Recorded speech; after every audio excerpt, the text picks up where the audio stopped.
Welcome back to mini blog. It's me Leela. ఈ రోజు నా టిఫిన్ వచ్చేసి బాయిల్డ్ ఎగ్ ఆమ్లెట్. యూట్యూబ్లో ఇన్స్టాలో ట్రెండింగ్ అవుతుంది కదా, నేను కూడా ట్రై చేస్తున్నా. చూద్దాం ఎలా ఉంటుందో.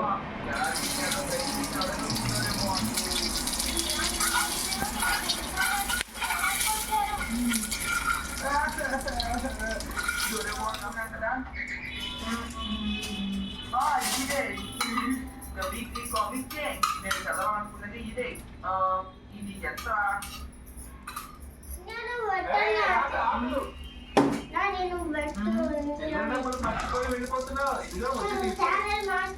ఇది పెనం అనేది కొంచెము ఇట్లా గిన్నెలాగా ఉండాలి. గిన్నెలాగుంటే అప్పుడు మనకు ఇది బాయిల్ ఎగ్ అనేది కవర్ అయిపోతుంది.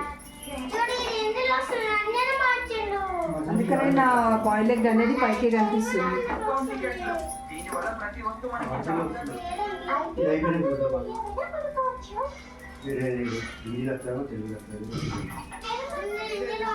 నా బాయిల్ ఎగ్ ఆమ్లెట్ చూసి నవ్వుతున్నావా? నవ్వకు. మా బాబు వీడియో తీస్తుండు, నవ్వుతున్నాడు. మమ్మీని బాయిల్ ఎగ్ మీదనే కనిపిస్తుంది మమ్మీ అని. బాయిల్ ఎగ్ ఆమ్లెట్ అయితే రెడీ. ఇక్కడ కూడా మంచిగా కుక్ అయింది. ఆఫ్ చేసేద్దాం.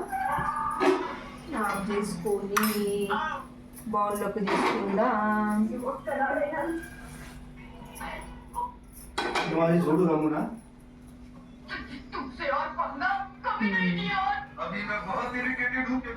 దీంట్లో ఉప్పు కారం వేసుకుందాం.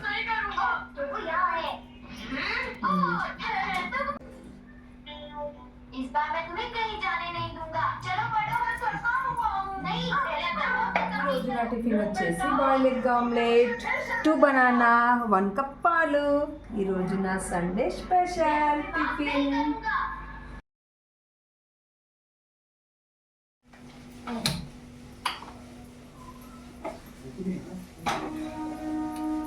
ఈరోజు ఈవినింగ్ కదా, సండే ఈవినింగ్ కదా, పోలేలు తినాలనిపిస్తుంది. పోలేలు చేస్తున్నా. పిల్లలు కూడా మమ్మీ చెయ్యి మమ్మీ అని అన్నారు. ఎందుకంటే ఉగాది రోజు చేసినా కదా, ఇంకా వాళ్ళకి నచ్చింది. ఇది గోధుమ పిండి, ఇందులో ఉప్పు వేసేసుకుంటున్నా. ఇందాక ఉప్పు వేసుకున్నాం కదా కొంచెం. ఇప్పుడు ఆయిల్ వేసుకోవాలి. ఆయిల్ అయితే ఎక్కువ పడుతుంది, నీళ్ళు కొంచెం తక్కువ పడతాయి. ఎంత ఆయిల్ ఎక్కువ ఉంటే అంత మనకు చపాతీ అనేది సాగుతుంది, మంచిగా వస్తుంది. ఇట్లా నూనె పోసుకున్న తర్వాత మొత్తం ఇది కలుపుకోవాలి. ఉప్పు నూనె ఇదంతా కలుపుకొని దాన్ని బట్టి అప్పుడు మనకి ఎంత అవసరమో అంత ఆయిల్, వాటర్ కొంచెం కొంచెం పోసుకుంటా అప్పుడు మనం ముద్ద చేయాలి. నేను ఎప్పుడే కానీ మైదా పిండితో చేస్తాను, కానీ ఈసారి గోధుమ పిండితో చేస్తుంది. ఆయిల్ పోసుకొని ఇదంతా కలిపినాను కదా, ఇప్పుడు మనం సరిపడా నీళ్ళు చూసుకుంటాం చేసుకోవాలి, ముద్ద చేసుకోవాలి. మళ్ళీ అవసరం పడితే కూడా మనము ఆయిల్ పోసుకోవాలి.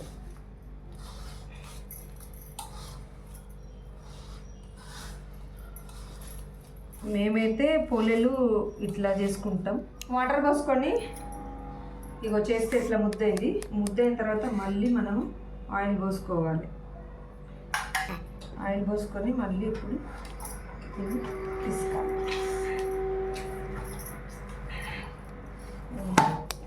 ఇప్పుడు ఆయిల్ పోసి పిసుకుతేనే బాగుంటుంది.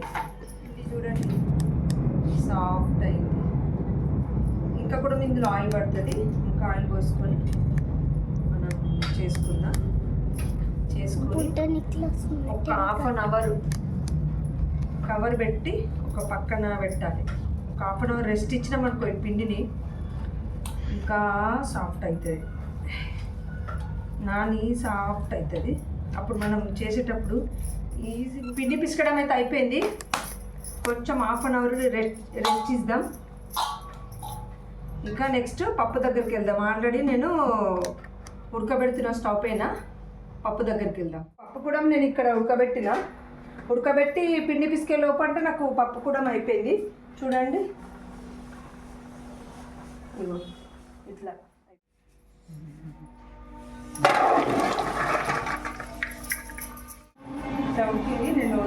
తీసుకున్నా. డైరెక్ట్గా తీసుకుంటే మనకు కింద నుండి వాటర్ వెళ్ళిపోతుంది. ఒక్క చల్లారే వరకు మనము కొంచెం పక్కన పెట్టుకుందాం. ఒక 15 నిమిషాలు పెట్టుకున్నామనుకో చల్లారుతుంది. ఆ తర్వాత మనం మిక్సీలో పొడి చేద్దాం. చల్లారే వరకు కొంచెం ఇట్లా అనగానే ఇట్లా అంటే కూడా వేడి ఆయంత వెళ్ళిపోతుంది. చూడండి, మనము ముందే ఉడకబెట్టుకున్నాం కదా పప్పుని, ఇలా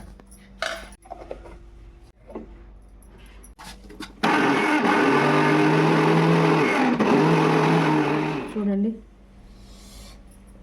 ఇలా పొడి అంతా చేసుకోవాలి. మనం పప్పును మనము పొడి చేసుకున్నాం కదా, పప్పు అయితే అయిపోయింది. ఇక నెక్స్ట్ మనం బెల్లం చేసుకోవాలి. బెల్లంను కూడా సేమ్ ఇట్లనే వేసుకొని దీనిలాగా తురుము చేసుకోవాలి. నేను చూపిస్తాను.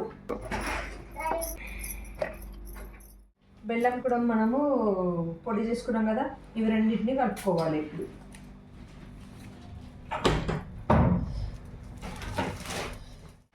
మనము పప్పు బెల్లము పొడి చేసుకున్నాం కదా, రెండు మిక్స్ చేసిన పొడి చేసుకున్న తర్వాత అప్పుడు ఇట్లా అయింది పూర్ణము. ఇది పూర్ణం అంటాం మేము. ఇక నేను కలిపి పెట్టుకున్నాను కదా పిండి, ఆ పిండి చూడండి ఎంత సాఫ్ట్గా అయిందో.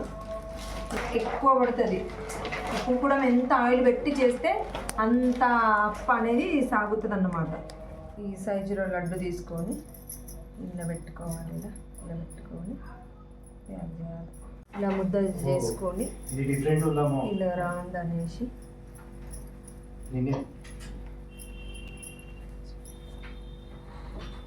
ముద్దలాగా ఇలా తీసుకొని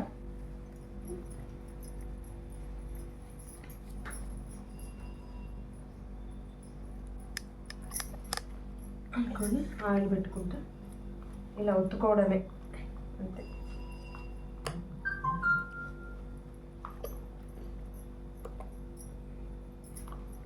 పిండి కాబట్టి మనకు ఎక్కువ సాగట్లేదు.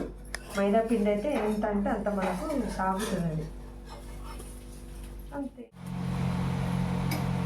పూలలు అయితే రెడీ.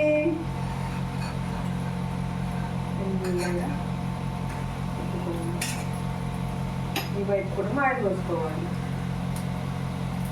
తినడానికైతే పూలే రెడీ అయింది. ఇంతే, సింపుల్.